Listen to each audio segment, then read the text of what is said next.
Russia is not the Soviet Union. Russia is an Orthodox Christian country that is rooted in Russian nationality, history, culture, language, and ethnicity. So forget the Soviet Union. Ukraine is a brother Slavic country.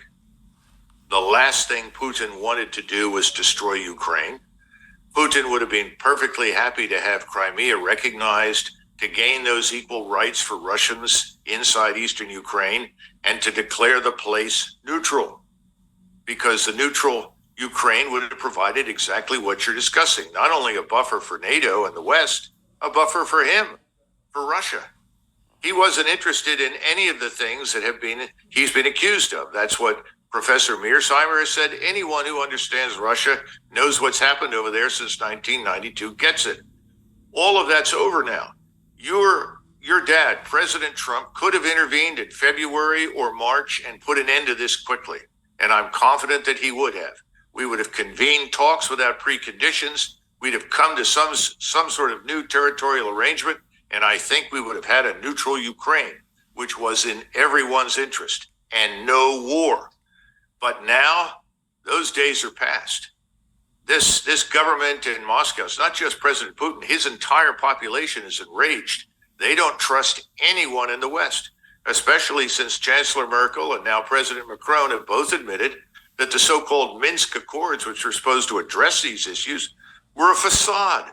They were a fraud. They were designed to, quote unquote, buy time to build up Ukraine. And they built it up. That was not a militia that was defending eastern Ukraine. They were actually very good soldiers. Most are now dead.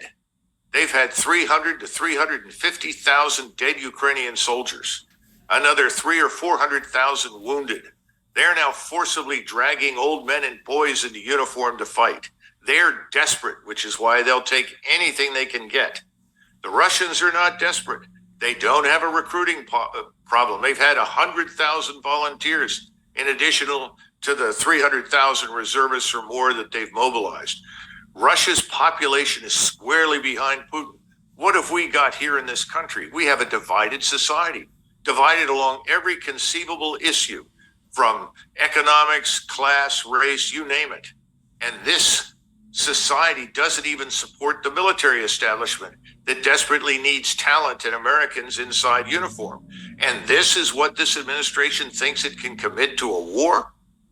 I mean, this is sheer lunacy. We need to get out of this before we're dragged into something. And the notion that we could take on the Chinese, a nation of 1.4 billion people, what do you plan to do with your military power against that? What makes you think anything we would do would influence them? And as President Trump pointed out, that's an economic competition, one that he could handle. Unfortunately, we're not even in the competition anymore. We've surrendered.